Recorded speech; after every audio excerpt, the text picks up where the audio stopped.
Hi everyone, this is Emily Leiphart here for Tailored Expressions, and in today's video I'm sharing projects using the new black and white blender brushes and stencils. You might be thinking to yourself, ink blending with black and white ink? It does sound a little scary, and you might wonder why anyone would use black and white inks to blend. To be honest, I was a little intimidated at first, even though I've always wanted a white brush for white pigment ink, and I really enjoyed experimenting with black and dark gray inks for this video, so I'm super excited to share these 3 cards with you. Let's take a look at the new products I'll be using in this video.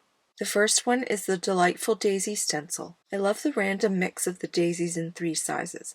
This means this stencil will look great as the main attraction or even as a frame, which is the way I'll be using it. The next stencil is the Roundabout Stencil, and it's filled with squares that also look like leaves.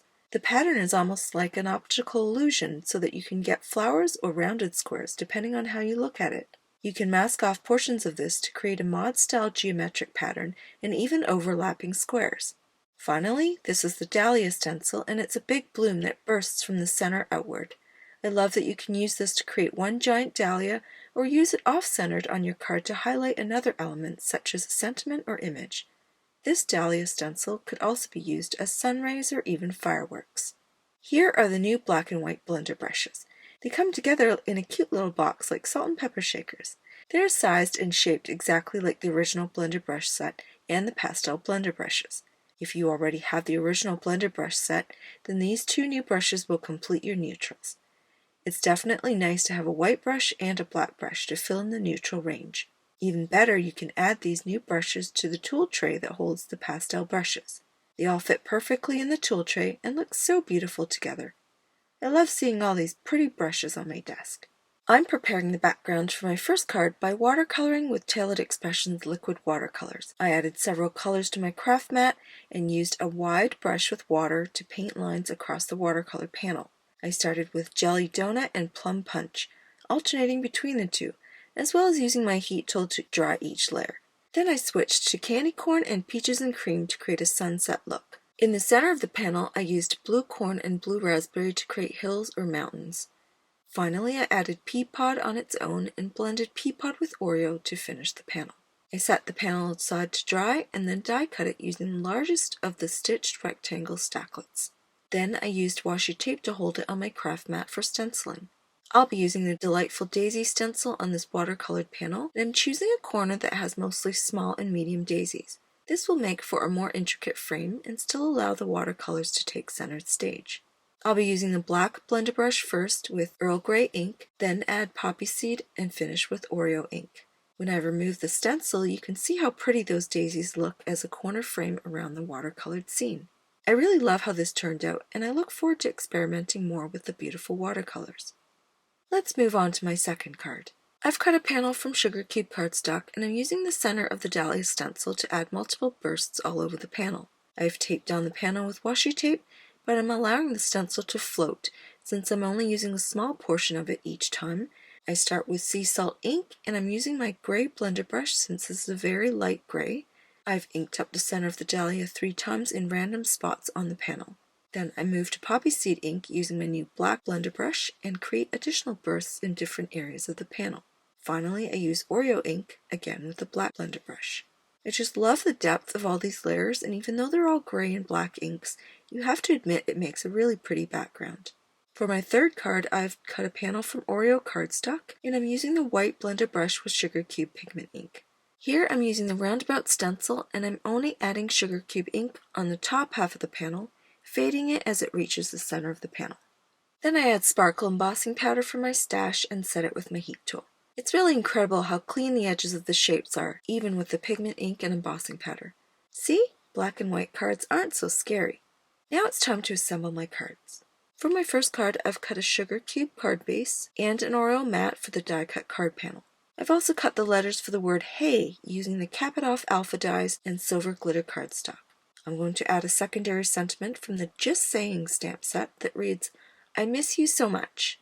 I stamp this on Oreo cardstock with Sugar Cube ink and heat emboss it with white embossing powder. Then I use the building blocks die to cut that sentiment. Before assembling the card, I die cut the Hey letters 3 times from Oreo cardstock and used liquid glue to layer them for dimension. Tailored Expressions is now carrying the Barely Arts glue, and I absolutely adore this fine tip. It works so well with detailed die cuts and also embellishments. Then I attach all the panels to the card base and use a design ruler to pop out the sentiment strip and center the letters on the card. As a finishing touch, I add some pearls to the centers of the stenciled daisies and my card is done.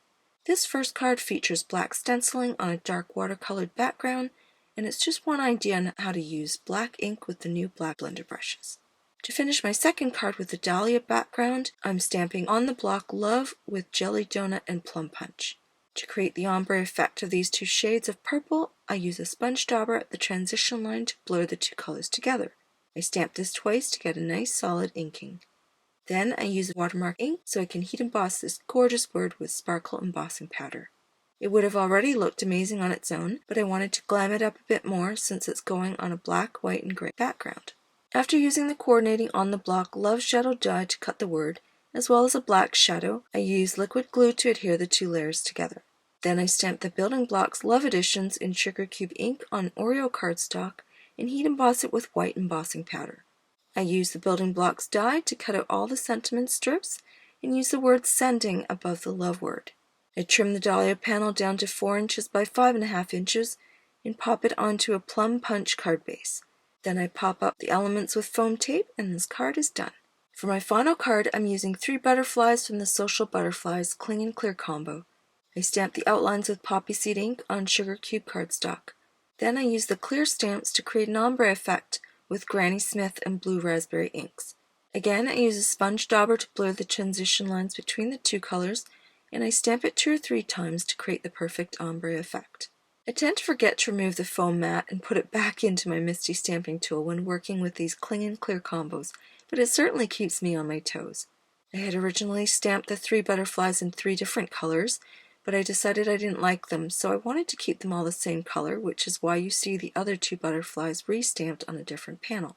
After the butterflies are die cut with their coordinating dies, I take the trimmed roundabout panel and use the sketched line stamp from the Social Butterflies stamp set to create tall grass at the bottom of the panel. Again, I stamp this in sugar cube ink and heat emboss it with sparkle embossing powder. I have to do this in 2 steps since the stamp only covers half the width of the panel. You have to heat set it after the first inking, then mask off the very edge and any overlap that might result when I stamp it a second time. I add a sentiment from the Diamond Botanical stamp set, and finally all the stamping is done. I want these butterflies to appear as if they're in flight, so I use a mini scoreboard to bend their wings at the body. I use glue dots down the centers of the body so that part will attach to the card flat, and I pop up the wings with foam tape so they have some dimension. After the panel is adhered to a blue raspberry card base, I attach the butterflies and finish the card with some coordinating gemstones. Now this card is done. I love the drama of the white stenciling and sparkle on a black background. The ombre butterflies really highlight the Roundabout Stencil, which is almost like a lattice in a garden. Here's a review of all 3 cards. I hope I've given you some great ideas for stenciling with the new black and white blender brushes. Maybe you're still a bit hesitant, but there's no doubt that you'll want to add the new stencils and the blender brushes to your existing collection just to have them. Definitely play around with black and white inks on your stencils, not just on black and white cardstock, but all sorts of colored card bases too. I'm positive that you'll be inspired by new creative ideas. As always, please let me know in the comments below which card design is your favorite. You can find all of these products in the Tailored Expressions web store at tailoredexpressions.com. Thanks so much for watching, and I'll see you again soon.